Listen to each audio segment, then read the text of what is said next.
guys, it's Kathleen, and today I will be doing my June wrap-up. I was an extremely successful reader in the month of June because I read 4 books, and you know what? Any reading is an accomplishment, so I'm not even mad. I wish I could say that I loved these books completely. Some of them I did really like, others but oh well. Without further ado, let's just talk about them. The first book I read this month is an homage to the fact that at the beginning of the month I thought I was going to read entirely books by LGBTQ authors.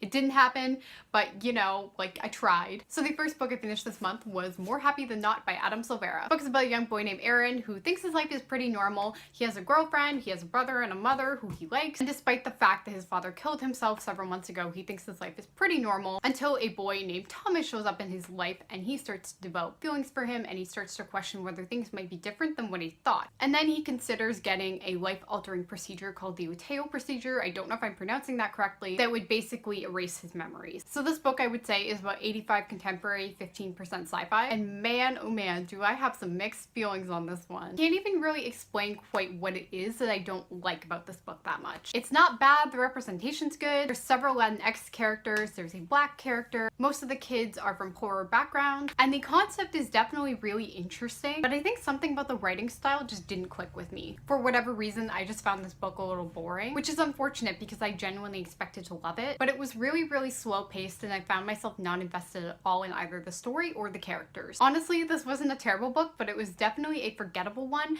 I had to actually look at the back of the book to remember what the main character's name was. It really didn't make an impact on me or get me super emotional the way I thought it would, so I gave this book 3 out of 5 stars. The second book I finished this month was Aisha at Last by Uzma Jalaluddin. This is a book I hyped up for myself for several months. It will probably become pretty obvious why if you know me at all. This is a modern day Pride and Prejudice retelling set in Toronto, and it stars 2 Muslim main characters. The majority of the cast is also Muslim, as well as a few people who are not. It's about Aisha, who is a teacher and a poet on the side, and she's a 27-year-old woman who's never been on a date or had a kiss or anything like that, or really been in any kind of relationship, and she doesn't see marriage on her horizon. But she does have a younger cousin named Hafsa, who is very, very popular with men, has had boyfriends and flirts around a lot, and has had multiple people proposing to her. There is a man named Khalid who is 26 years old, and he is told by his mother that he is going to be looking for a wife. He expects the marriage to be arranged, and he is totally fine with this because he believes in tradition and all that kind of thing. He is also what Aisha assumes to be a fundamentalist when she first meets him because he wears his beard really long and he dresses very traditionally. This contrasts with Aisha, who's more like a fiery personality. I have to say, I really enjoyed this book. As far as the Pride and Prejudice retelling goes, it's pretty spot on. If you've read the original Pride and Prejudice, you can probably tell where it lines up with those plot points pretty easily. I like the way she incorporated it. I like the fact that it was modern, but it still clung to some of the more traditional aspects of Pride and Prejudice. And I think this really works as a Pride and Prejudice retelling because it's able to use some of the more traditional elements. There actually is concern for people getting married off. There actually is dealing in arranged marriages in this kind of story. It worked very well here, and it's something that other Pride and Prejudice adaptations have struggled with because there's really no reason in the modern day that some of the plot points would work the way they do. On the other hand, I do have to point out my main criticism of this book, which was some of the villain characters. There are 2 main villains in this book. One of them is Khalid's mother. Khalid's mother is an extremely, I don't want to call her crazy, but she's a lot. She's very obsessed with marrying her son off to the right, acceptable kind of woman. She's very, very traditional and dislikes anything that breaks the mold whatsoever. She's extreme to the point where she's kind of unbelievable. There were a couple moments where you sympathize with her a little bit, but for the most part, she's just so blatantly evil that it's hard to have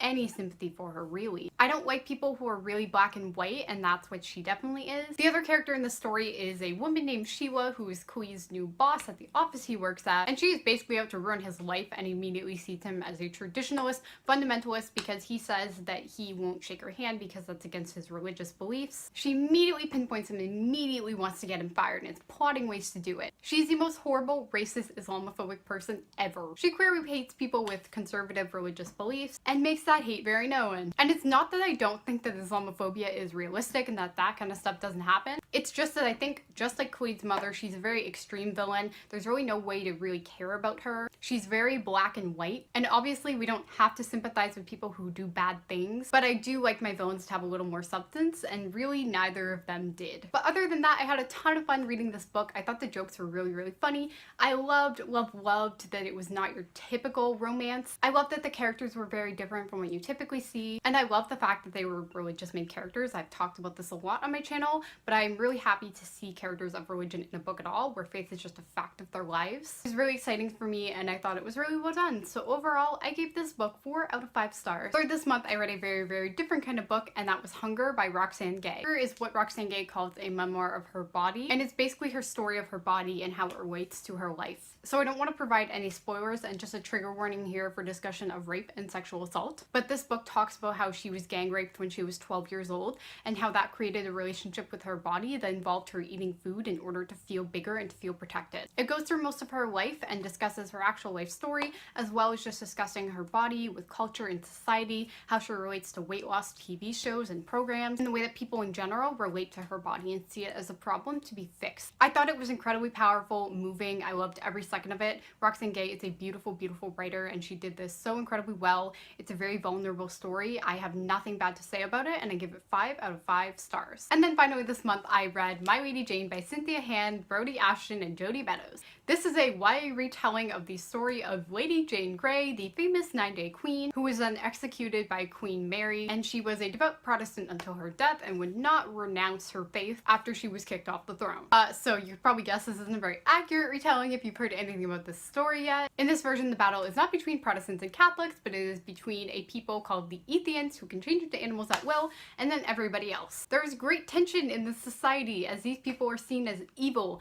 and some people believe they should be eradicated forever. So the Weenie Jane portion of this is that Weenie Jane is being married off to a boy named Gifford, also known as G, who can turn into a horse every day, but he can never ever change back when he wants to. He can only change back at night, and it happens at sunset every day. While meanwhile, her cousin Edward is dying from what seems to be the affliction, but might actually be some sneaky underhandedness. And the three of them end up entangled on this adventure and having to save the kingdom, and oh my goodness, this is so much fun. This is what literally everybody says about this book, that it's incredible amounts of fun, but they're not wrong. It's hilarious, there's so many good jokes, and I'm not even really a history buff, but I really love this. I thought the characters were funny, I thought the plot was funny, and I loved that it was such a happier version of this story than it originally was. If you've ever been hoping for a happy ending for Lady Jane Grey, then this is the book to read. I cannot say enough good things about this. I'm mad I waited so long to pick it up. I thought it was just hilarious and great, and there was romance in it, and it was funny, and it was everything I needed in a book at that moment. Great summer book, so yes, I loved it, and I give it 4.5 out of 5 stars. So those are all the books I read this month. Please let me know if you've read any of these books, if you have thoughts on them, or if you're planning on reading any of them. I would love to know. Also, tell me what your favorite book was this month, because I'm super curious. For this video, please give it a thumbs up and subscribe on your way out if you're new here. I upload videos sometimes on the schedule, sometimes not, wherever the wind takes me. If you would like to follow me on my social medias, I will link them in the description, but in the meantime, I will see you guys next time.